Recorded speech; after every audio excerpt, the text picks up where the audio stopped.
This week, I'm painting another giant marine.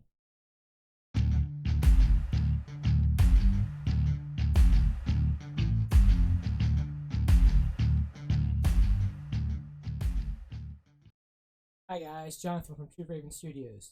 If you're new here, welcome. If you've been here before, welcome back. Hi, Future Jonathan here. As I was editing this video, the channel actually hit 900 subscribers, so I just want to thank everyone who's ever watched my videos, liked them, subscribed. Thanks to everyone. My goal is to hit 1,000 subscribers before the end of the year, so if you could like and share my videos to help me accomplish that goal, I would really appreciate it. Alright, let's hop back to past me. So we already painted one of these figures. We painted one as a Carcharodon. Today we're going to paint one as a Flesh Terror. We're going to talk a little bit about how it's different painting this red color as opposed to painting gray of the last one. I'm also going to go a little bit more in depth about how I prepared the figure before I painted. I kind of glossed over that last time, but we're going to get right into it and how to prep the miniature. So starting out, I'm going to put the figure in some nice warm water to loosen up the joints and make it easier to take apart. So you can just let it in there for a little while, loosen things up, and start pulling all the parts off.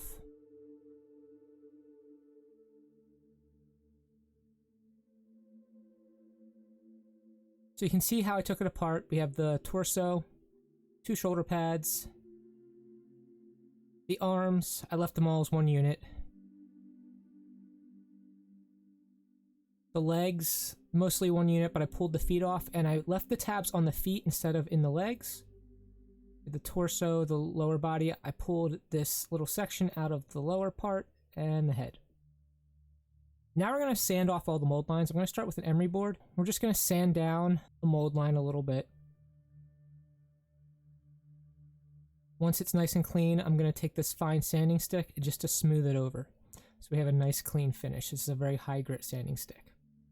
Next up, I'm going to take some high grit sandpaper. This is about 400 grit. I want to give the paint something to stick to. I used a Krylon paint. I normally use Rust-Oleum, and I didn't care for the Krylon too much. We also want to put masking tape over the tabs so we don't ruin the fit of the joints. So here's the Krylon paint. Like I said, I would have used Rust-Oleum again. This just didn't stick too well, and everything's primed. Now that we have the pieces primed, I'm going to go in with the airbrush with a mix of deep violet and purple inks and just shade down the pieces and add some darkness into the recesses.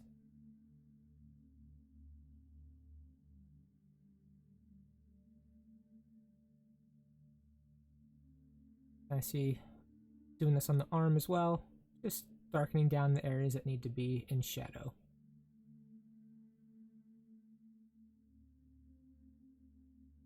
And then with the airbrush with black primer, I'm going to spray all of the joints of the armor black. I'm going to touch up the edges with an actual brush, but just to get this done quickly, I'm going to do most of the work with the airbrush.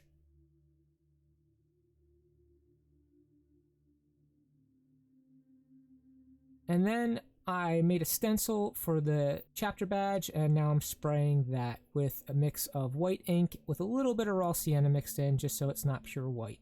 I used my Cricut machine to cut this out, but you could do it by hand. Then with pure white ink, I'm just going to add a little bit of highlight to it. This is very subtle and hard to see in the camera, but just a little color variation. And now with the second stencil, we're going to put the blood drop in the middle. I'm using Amethyst Rose thinned down with Viejo Airbrush Flow Improver.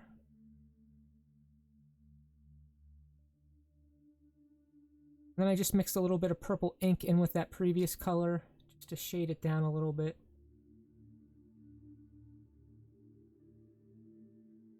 Now I've assembled the whole miniature, and with the Amethyst Rose again, I'm going to go in and add some highlights here and there. You want to assemble this figure before you finish painting because there's a good chance you're going to ruin some of the paint job and you want to be able to fix it.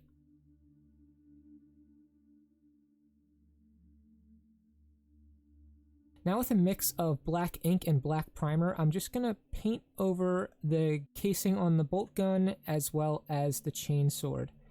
I'm going to leave the other areas the base plastic, so we're not going to paint those. Next up with some Necro Gold, I'm just going to paint all the skulls on the miniature.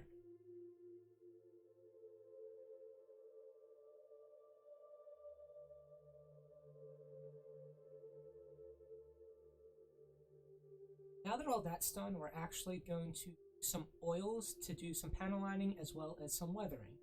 You could do this with acrylic paints. The reason I'm using oils here is if you watch any of my videos, you know I love oils. If you make a mistake with oils, it's much easier to fix because they take so long to dry. You can just use some mineral spirits and clean it right up. So that's why I'm using oils. You could do the same process with acrylics. You just have to be a little bit more careful and they don't clean up quite as easy.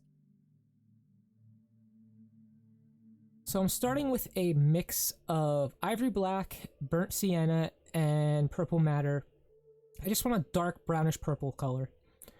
And I'm just trying to fill in all the little recesses and gaps all around the model. Just want those joints to stand out a little bit more. This is not like a miniature where you can just tap the brush and let it flow in. You actually kind of have to fill these areas with paint. They're a lot larger than we're normally working with.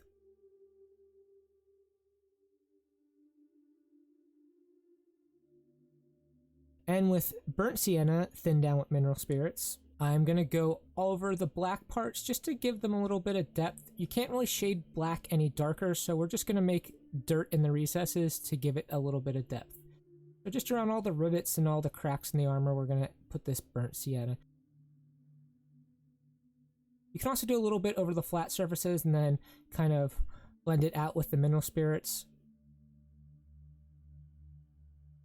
And now with black, thin down just a little tiny bit, we're going to put some weathering onto the chapter badges and all the little different symbols painted on. So you can kind of see I painted the lines on. Now with mineral spirits, I'm going back in and thinning those lines out. That's why I like to use oil paint, because I can keep adjusting until I'm happy with the finished product.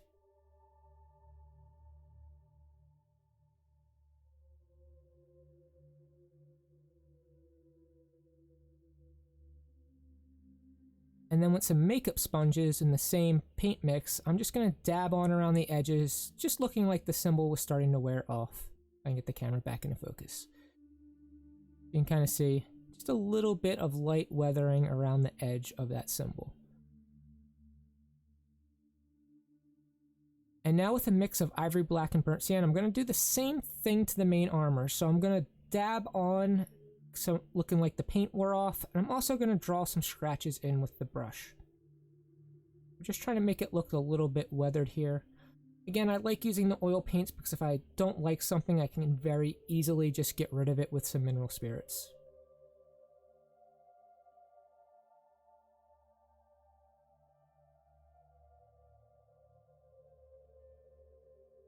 And now back to acrylic paints. I have the amethyst rose that I highlighted with through the airbrush mixed with a little bit of flesh color, and I'm just sponging it on the edges for some highlights. And then I'm going to go back in with the brush and just refine those highlights. You can also go underneath any of the scratches you did earlier to give yourself a little bit more depth to them. See what I'm doing here on the belt and also on the leg here. Just underlining those scratches I painted with the darker color. And I'm going to do the same thing on the shoulder symbols with some pure white. So we're going to highlight underneath those scratches we did earlier. You can also see I painted the screen on the forearm and the eyes pure white. That's going to be for a later step. I just wanted to get them pure white while I had it out.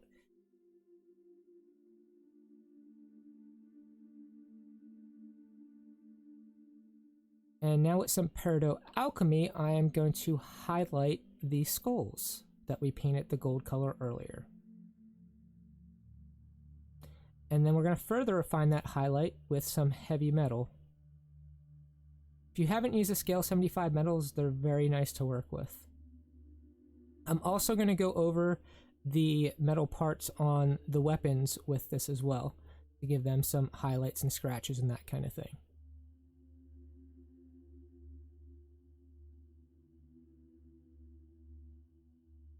And then next up, we're going to start working on the black parts. We're going to make the leather and the other black parts different. So for the black leather, I have black mixed with a little bit of beast hide, and I'm just edge highlighting, adding some scratches in here and there.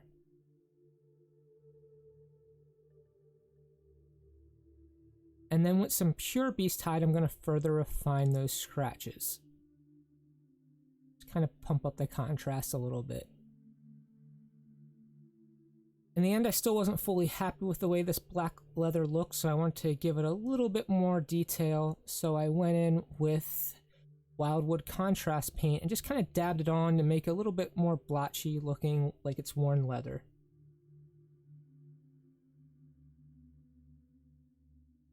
And for the black armor, we're going to do something similar. We're using Graveyard Denim for our first highlight. So just kind of dot along the edges, just the upper edges facing light, to kind of bring out the detail in them. Just take your time with this and go along all the parts that are black.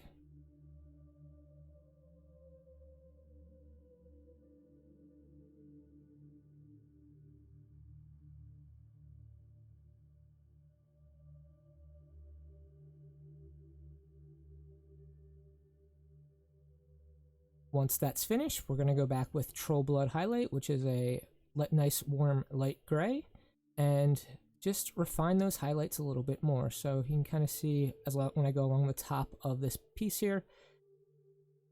I'm not fully lining it, I'm just putting dots here and there just to help kind of break up the previous color and make it look nice and weathered.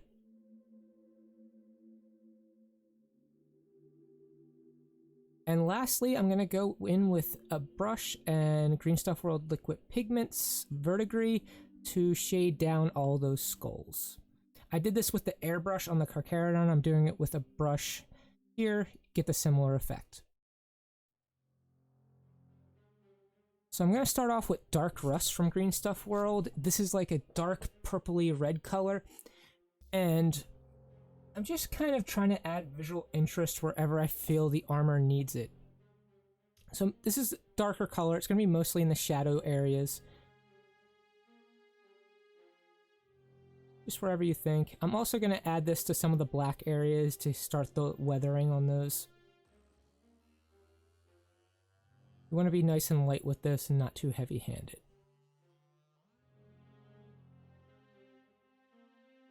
And then I'm going to go in with Medium Rust, which is like a dark rust color, what I would think is dark rust. And we're further refining what we just did on the black areas. So again, you want to be nice and light with this, don't overdo it. Just spraying kind of in the recesses, make them look dusty. I'm also going to add this onto the armor itself. Wherever I feel like I want some color variation, I'm just going to spray it onto the red armor. And then next we're going to go with Light Rust and even further refine it, which is more of an orange brighter rust. So same thing, refining on the black areas, color variation in the red areas where I want it.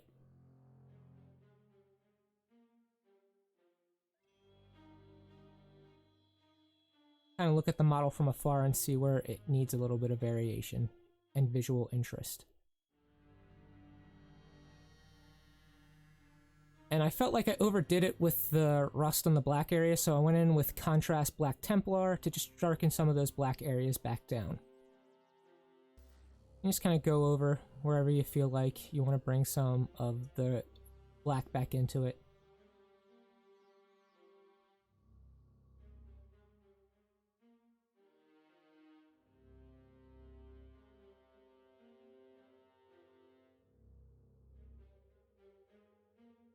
I'm also going to use this to add a bit more shadow onto the red armor. Again, look at it from a distance, see where it needs it.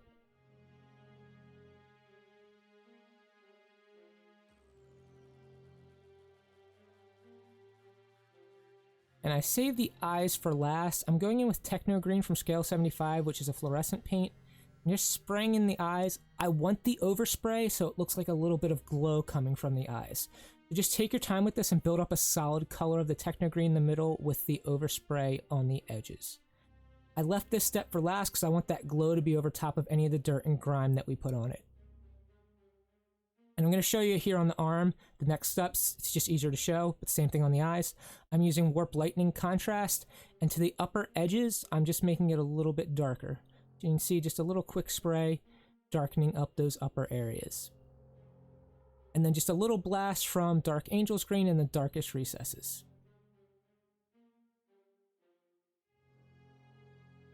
And then go in with the actual brush with pure white and put the dots of reflection in the upper dark corner. I'm also putting a line here on the arm pad, just a reflection along the top of the panel. But do the same thing on the eyes. Here's the finished figure. You can see the eye glow really stands out more so than what I did on the Carcharodons. Since they have black lenses, I didn't really put the glow. The armor weathering's also a little bit more subtle because it doesn't show as much on the dark colors as it did the gray. But it's still there and it's nice and subtle. And again, with all those different pigments we use, we have a lot of visual interest in different shades in the armor, which makes it look very interesting. Hope you found that useful. If you did, I would appreciate a like.